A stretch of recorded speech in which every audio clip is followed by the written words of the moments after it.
Assalamualaikum teman-teman, apa kabar semuanya? Semoga sehat selalu ya teman-teman dan dilancarkan rezekinya, amin ya rabbal alamin.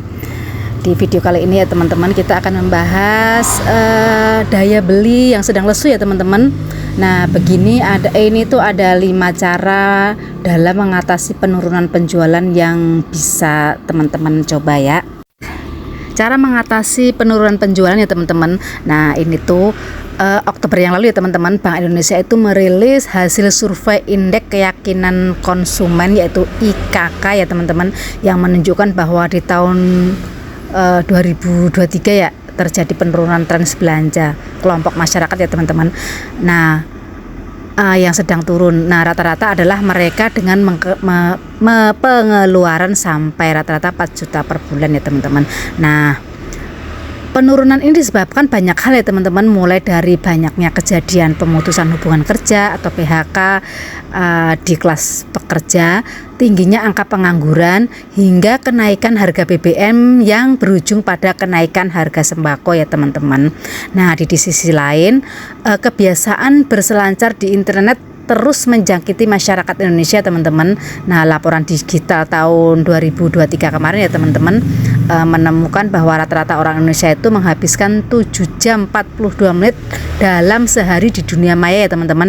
Hasilnya mereka memiliki lebih banyak asupan informasi dan cenderung lebih selektif dalam memilih produk yang berkualitas sesuai dengan budget yang terbatas ya teman-teman.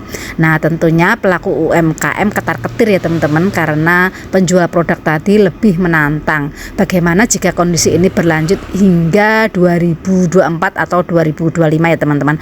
Nah agar bisnis kita bisa terus tumbuh di tengah situasi ini, ada beberapa tips mengatasi penurunan penjualan di tengah turunnya daya beli masyarakat yang teman-teman. Penasaran apa aja nih? Ini daftar lengkapnya ya teman-teman. Untuk yang pertama ya teman-teman, buatlah menu atau paket yang budget friendly ya teman-teman. Nah saat ini harga yang pas bisa jadi pertimbangan besar bagi banyak orang dalam berbelanja. Nah sebisa mungkin cobalah untuk mengakomodirnya ya teman-teman. Nah kita bisa membuat paket yang isinya lebih sedikit namun dengan kemasan dan harga yang lebih murah, asal tetap ditempel label merek begitu ya teman-teman. Nah tak hanya itu, kita bahkan bisa menawarkan paket yang bisa dibeli dengan sistem curah ya teman-teman. Nah jika konsumen membawa wadahnya sendiri, selain budget friendly tentunya lebih ramah lingkungan dengan diet kemasan seperti ini ya teman-teman. Nah terus yang kedua ya teman-teman, buatlah paket khusus sesuai kelompok identitas tertentu ya teman-teman. Nah saat ini kan banyak netizen Indonesia yang cenderung memilih produk yang mencerminkan identitas pribadinya sendiri ya teman-teman, baik dari profesi, suku, hobi, hingga gaya hidup tertentu. Nah bisa diidentifikasi dengan bagian identitas diri yang dengan bangga mereka kenakan ya teman-teman. Nah kita harus jeli membaca kebiasaan ini dengan membuat menu atau paket yang mencerminkan identitas tertentu sesuai dengan sasaran pasar begitu ya teman-teman. Nah misalkan ya teman-teman, jika domisili usaha kita di Jawa Barat misalkan ya teman-teman, kita bisa buat menu kopi khas orang Sunda. Nah apabila produk kita identik dengan Kalimantan, bisa buat menu dengan nama seperti bubuk rujak khas Borneo. Nah lain lagi jika sasaran konsumen kita adalah orang-orang yang gemar berolahraga, kita bisa gunakan nama jus detox teman ngegame ya teman-teman. Nah begitu caranya ya teman-teman. Nah terus untuk yang ketiga ya teman-teman, perkuat keunikan dengan kostumisasi. Nah di era modern ini banyak pelanggan yang lebih senang jika produk mereka bisa dibuat lebih personal ya teman-teman. Nah alias lebih menggambarkan diri mereka sendiri. Tidak semua pelanggan itu menyukai takaran pedas yang sama ya teman-teman, dan tidak semua orang juga berpendapat bahwa produk kita itu rasa manisnya cukup aman. Nah konsumen generasi muda cenderung ingin terlibat dalam menentukan spesifikasi produknya ya teman-teman. Nah karena itu akan lebih baik jika kita sediakan layanan atau pilihan kostum. Nah artinya pelanggan bisa menentukan sendiri kadar manis, kadar pedas, atau motif apa yang ingin digunakan pada pakaian yang ia pesan begitu ya teman-teman. Nah misalkan menu umum ya, yang beredar biasanya adalah soto Betawi dan soto Kudus. Agar lebih unik, kita bisa jual soto kreasi bebas yang punya pilihan jenis kuah ya teman-teman.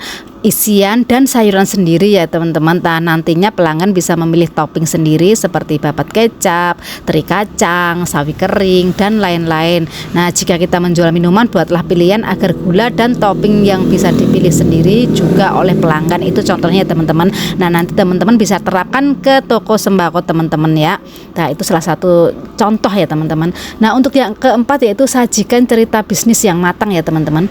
Nah, promosi di media sosial umumnya sangat tergantung dengan cara kita membawakan narasi atau cerita ya teman-teman. Nah, untuk bisa menjangkau konsumen, kita harus pandai menyuguhkan cerita yang terkait isu-isu sosial dan lingkungan ya teman-teman. Sebab saat ini banyak pula konsumen yang lebih sadar akan isu-isu tersebut dan berhasrat besar untuk dukung brand lokal serta lebih peduli pada lingkungan, begitu ya teman-teman.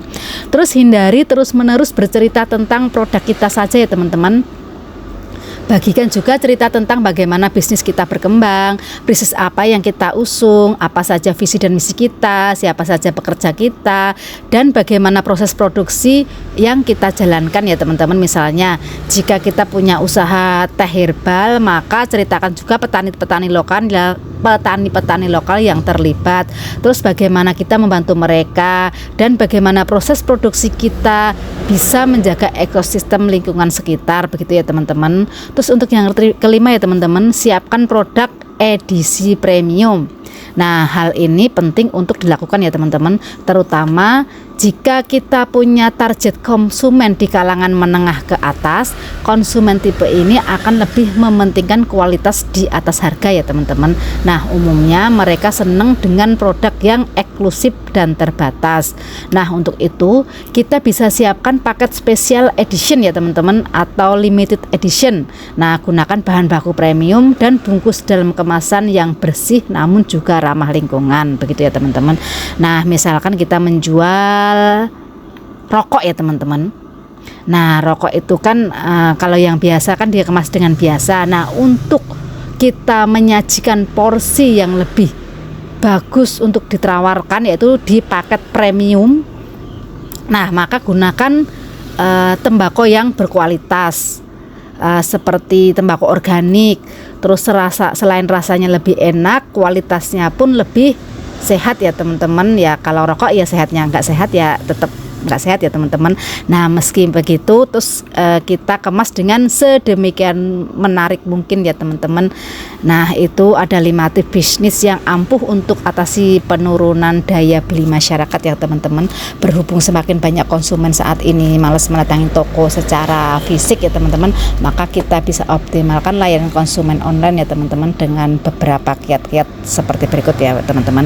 Rapikan data kontak konsumen ya teman-teman supaya pelanggan itu setia dan dekat, dan jangan sampai itu mereka kabur ya teman-teman.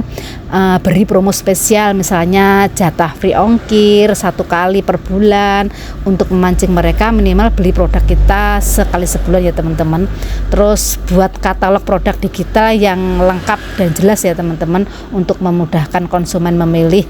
Terus jalin kolaborasi dengan kreator konten sebagai mitra afiliat kita ya teman-teman.